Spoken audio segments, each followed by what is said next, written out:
Loneliness can be one of those things that sneaks up on people. Oftentimes we think about loneliness as, the state of being alone, but it's not necessarily. You can be lonely and be in a crowd of people. So it's not just alienation from others, it's often self-alienation. It's the experience of being lonely or being alone, but also craving connection, but not being able to manifest that. 1 in 3 adults over 60 are living by themselves. In what I see as being a therapist, I meet with people often who don't have social connections, don't have connections with others, and really are struggling emotionally. So yeah, I do think it is an epidemic. We're seeing a lot of older adults experiencing loneliness. It's also interesting that the loneliest generation is actually Gen Z. It's young kids because of social media for the most part. Expectation shapes experience.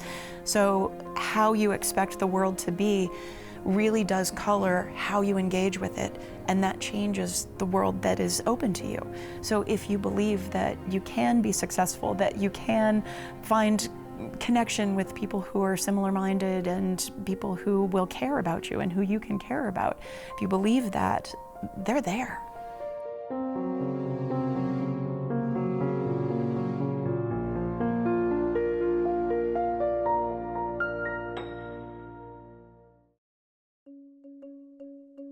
The experience of loneliness is often a projection of our own insecurities.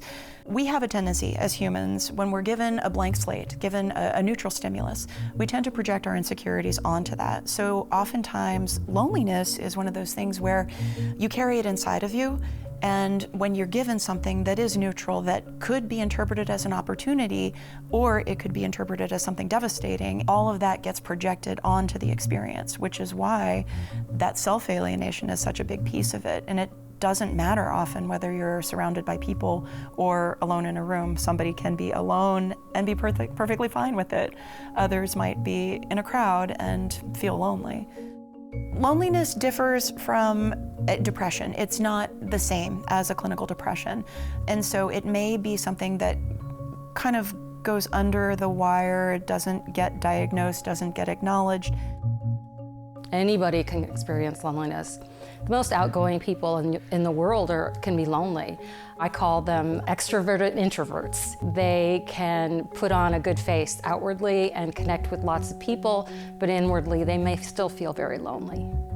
So loneliness is kind of what you think of when you think of somebody feeling lonely. They don't have the connection, somebody's not checking on them, they don't really have anybody to call. Isolation is more the sort of the physical aspect of it. So are you in a room full of people, or are you sitting in a room by yourself? They're related, but they are different. So a lot of people can feel lonely in a crowded room. They just don't feel that social connection. They're with the people physically, but they just don't feel like they're connecting with people. I think we're seeing a spike in loneliness, both loneliness and isolation. It might be the loss of a spouse, it might be relocation, it might just be I retired from a job where I had all my social connections at work, and now I don't have those social connections. Throughout our development, we may have a self-narrative of, I am an efficacious person, I am unlikable, I am popular, I am quiet, we have all these I ams on all sorts of sides, and that gets activated in different situations. So sometimes if our stressors may outbalance our resources, and we become, collapsed or imploded in some way, it may be more difficult for us to make social connection. It can have negative effects on your health. A lot of that has to do with stress hormones like cortisol, for example. I mean, we hear about cortisol, that's another stress hormone. But another stress hormone is oxytocin, and so that's the cuddle hormone. So we have needs for human contact, and that's designed to draw us to each other. Loneliness is something that needs to be listened to. It's a warning sign, essentially. And so if you don't listen to the warning sign, then yes, I think it could have significant negative health impacts.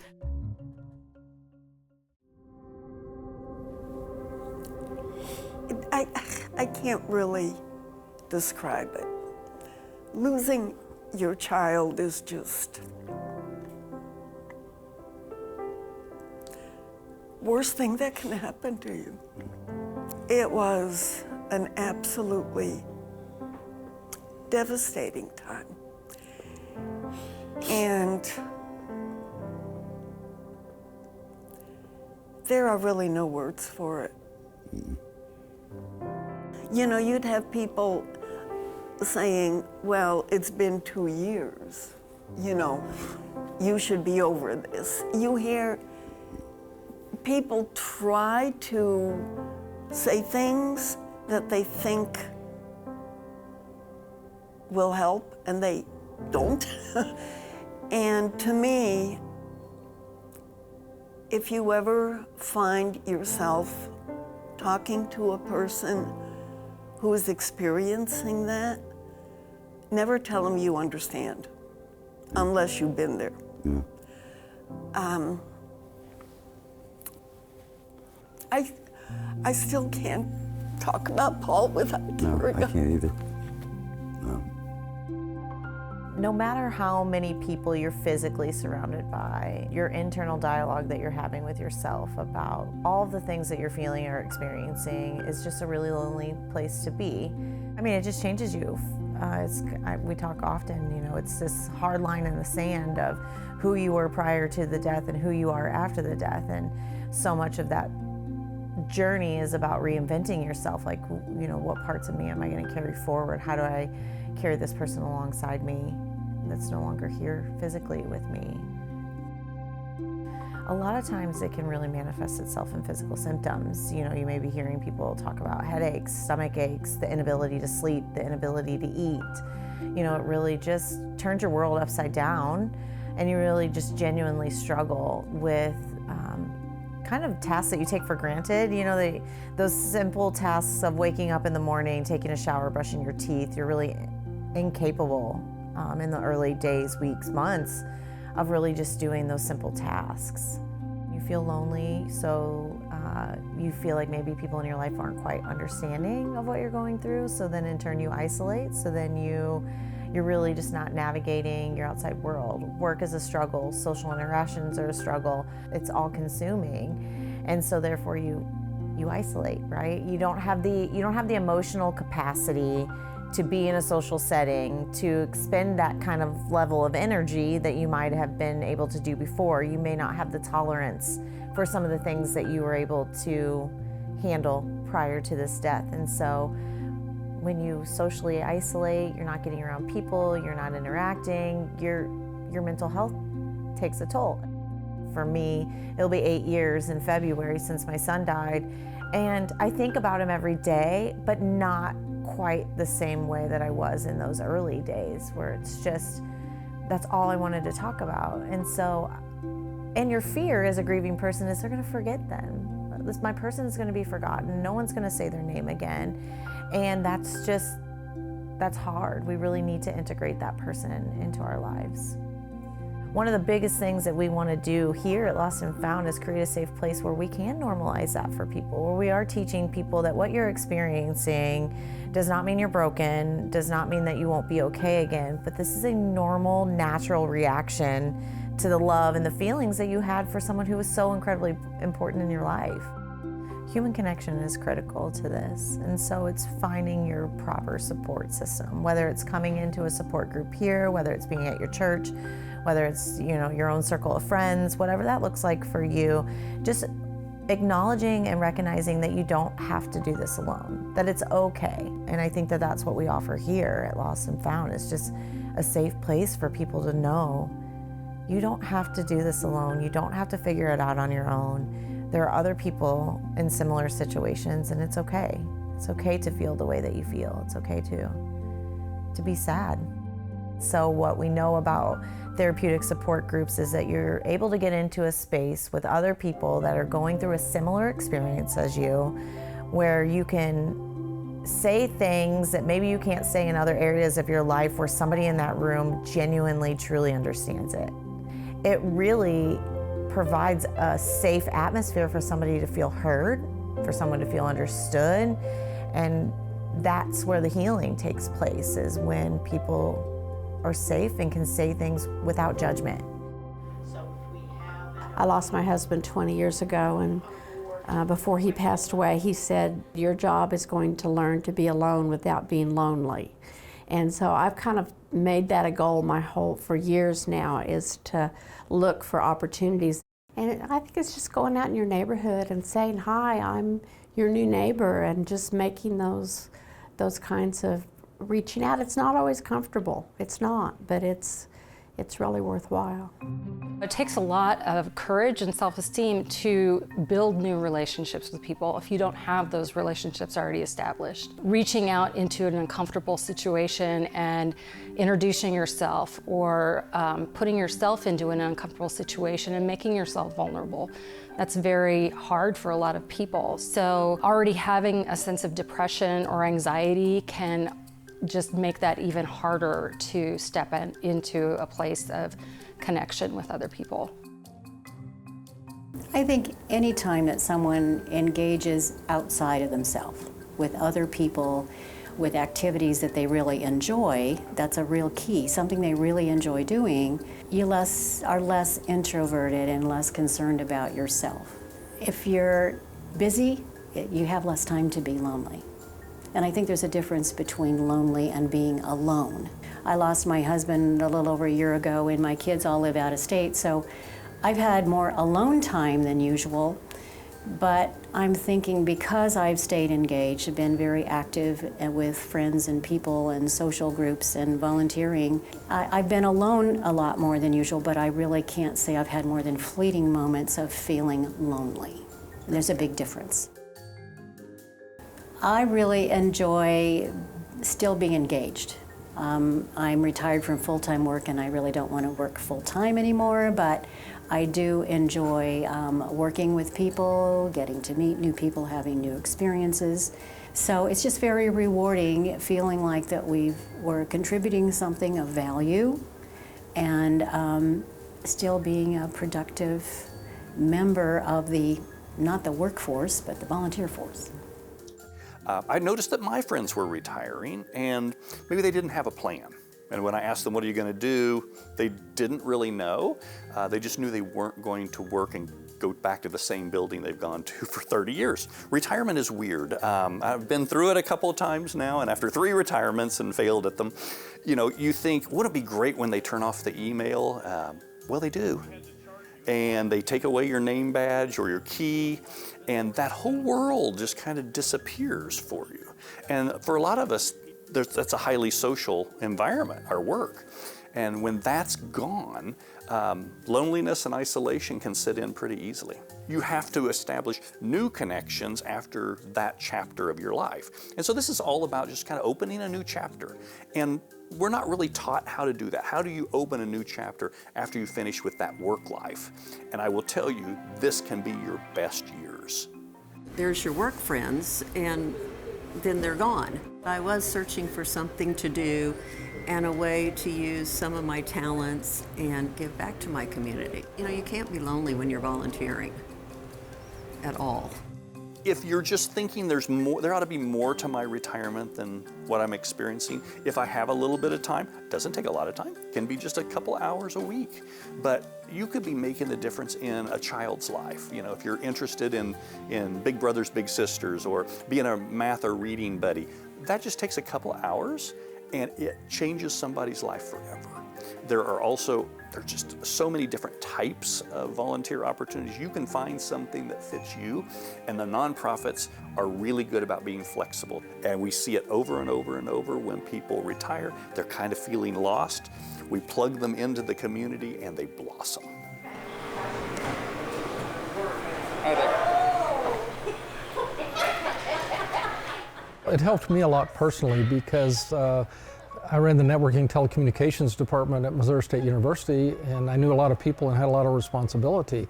And I retire, and all of a sudden I'm cleaning house and taking care of the cats. You make all those connections at work, and then you retire and you lose most of those connections. Well, my wife calls this my second job because here I am working again. I get called in a lot, and the connections are so important. Relationships are more important than things or money. And I found out that I missed those connections with all the people at work, all the clients that we served, all my friends. And so coming here, I've got a new set of friends, I've got a new home, and this is a home for me. There's a lot of people that I love and we hug, and it's just really gives that connection and has really helped me with loneliness. Isolation is a thing, as we all know with seniors. I'm social, I need the social connections. It's kind of a big deal when you can go someplace that you like, that you meet people that they're looking forward to seeing you, so it helped a lot. There was just such a big need here at Crosslines. We actually couldn't run this program without our volunteers. We do everything from greeting guests to processing paperwork to loading groceries, stocking groceries, and it just takes a lot of people to run this. Personally, I get to be in contact with a lot of people that I love and care about.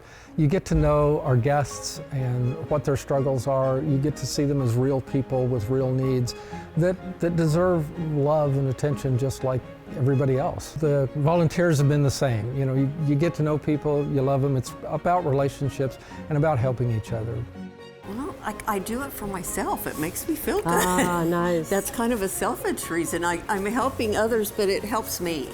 You know, when you retire, at least in the United States, we kind of think we are our jobs, but we're not. We're a lot more than that. And giving back and helping other people, I think, is a wonderful thing to do, and it gives me purpose, and it's really important to me. That time that we spend staring at our phone or watching TV or doing something that's not connective, it's time we're sacrificing that could be spent building those meaningful connections. We use social media in the same way that we use a drug, and it very much is a drug. It's a dopamine rush. And so, you know, we engage in social media looking for the next dopamine rush. So we are using it. Now, if we are using it to the detriment of human connection, then that can be problematic. If it's a replacement for human contact, then you are more likely to potentially suffer loneliness.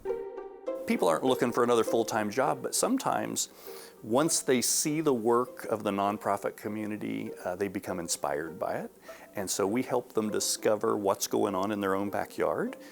Truly inspiring work. Whatever touches their heart, then we just help them make that connection, and then they can decide if they want to volunteer or not.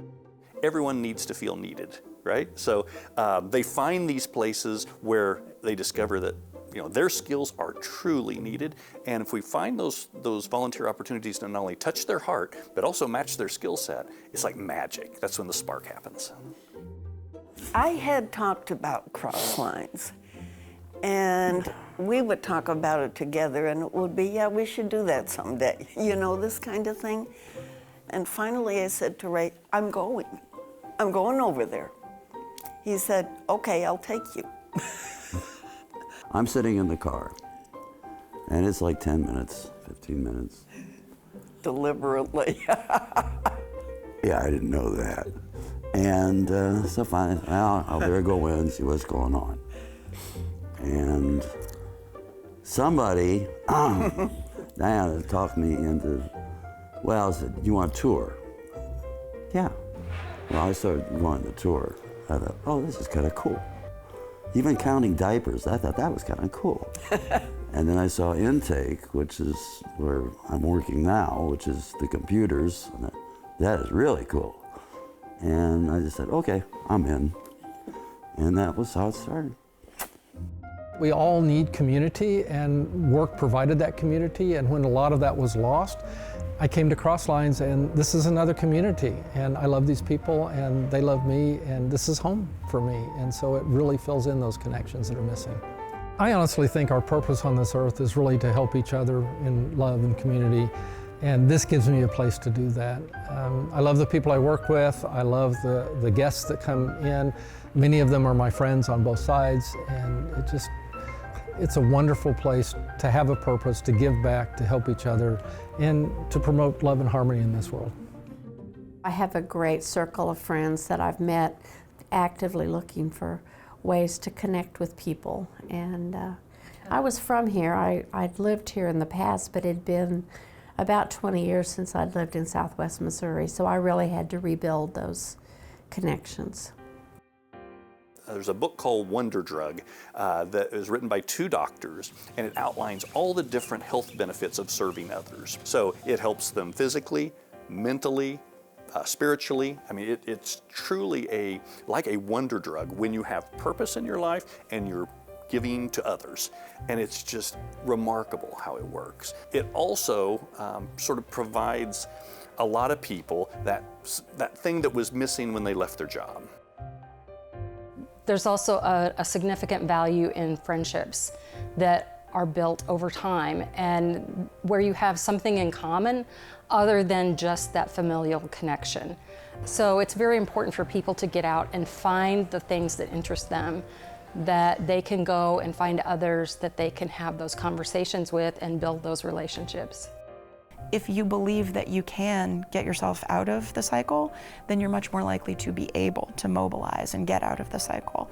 I mean, there are plenty of social groups around and, things that we can do. There's, groups at the climbing gym and people who go running and mountain biking groups. You can go online and find groups that you can connect to. There's often the idea of having a third place, so it's not home or work. It's something in the community that is free and welcoming, just for us to go and belong to or belong at. There's a real lack of having a third place. The idea of this building is a third home for individuals, to where you have your home, the people that are closest to you, you have your work, your second place that most people spend most of their time. And what we've seen is a decrease in engagement in clubs and activities and social, kind of that social awareness with others. We challenge individuals to step outside of their comfort zone, that we talk about social capital. So you have to have other people in your network, other people, if you cast your net, that can help you in crisis or that can help you grow when you're ready for that as well. When that network is very small, we begin to see depression, chronic disease, many other things, or we can define it as loneliness, begin to create that chronic problem. Drew Lewis Foundation specifically has 3 areas we focus on. One is third place. The Fairbanks itself creates a building, a place, a home that people feel welcome, feel seen, and feel comfortable coming to. We have the RISE program, which is specifically for individuals living paycheck to paycheck. So that's weekly classes that help build self-empowerment, financial empowerment, and personal empowerment. And then we also have our housing initiative, the Blue House Project. Every family we serve, our most important thing is reducing isolation, helping provide hope in them moving forward by having a room full of people that also are trying to move forward together. The community dinners, it's very welcoming there. Like, there's people from all over that come here, and it's kind of nice to be able to talk with the volunteers and the members that come. You can see that this community-based event has helped people build relationships with others, and obviously that is very important to avoiding isolation as well. People can come in and feel welcomed. They're able to sit and have a meal with their family, meet their neighbors, and connect with one another. The Drew Lewis Foundation brings in, community partners and resources to speak at dinners and to speak to our RISE members, talk about services that they provide in the community, resources. We started looking at barriers. Why are people living paycheck to paycheck, unable to show up to things that maybe are providing betterment for them? It's free, why don't they show up? Well, it's not free. The time and the energy and the money that it takes to be gone for 2 hours when you have a family, it isn't free.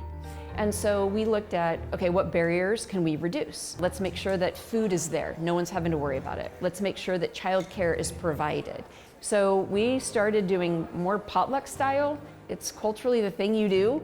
When you're going to get together and create value together, you break bread, you have dinner together. It was actually, from the very beginning, something that we committed to and something we've been able to do every week since.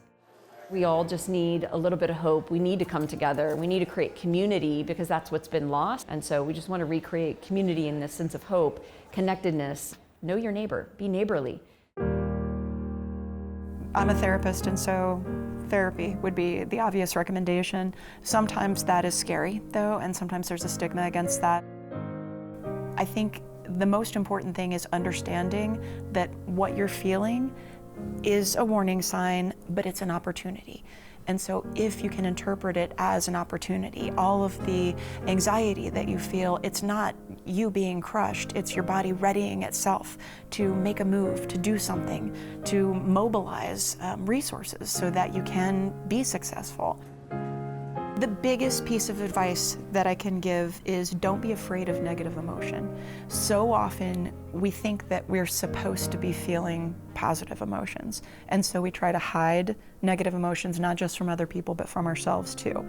That's the biggest detriment. You are entitled to all of your feelings, and that's what makes you human and beautiful and rich and multi-textured. And so the biggest gift that you can give to yourself is to embrace all of the emotions, the negative ones as well. It's okay to feel not okay. And if you're feeling loneliness, do not run from it, do not hide from it. Give yourself permission to feel it, and then use it as an opportunity, as a launching pad to feel something else too. I think it's important to know that for other people who aren't lonely, to be able to recognize the signs of loneliness in others around them. I mean, we talked a little bit about how extroverted people can appear fine, but they're really quite lonely. And it takes that person really is disconnected. It might be an opportunity for people to actually reach out and extend that hand. Sometimes, you know, people will say, well, call me if you need anything, and that doesn't quite go far enough sometimes. You really have to make that first initial step to someone who is lonely, to reach out and say, hey, I'd like to invite you to whatever they're going to be having or meeting up. We are built and wired for relationship. That is what humans are from birth. You know, the first thing that we do when we have an infant is we're teaching them facial expressions and contact, eye contact, and we've got the facial expressions going, and we're communicating. Communication is so important, and building those relationships in that stage is foundational for building relationships later on in life. If we are more connected as humans, we're more likely to be generative as humans, and we make moves as humans, and then we create better communities, and that fosters more innovative, creative humans, and so it's part of social progress.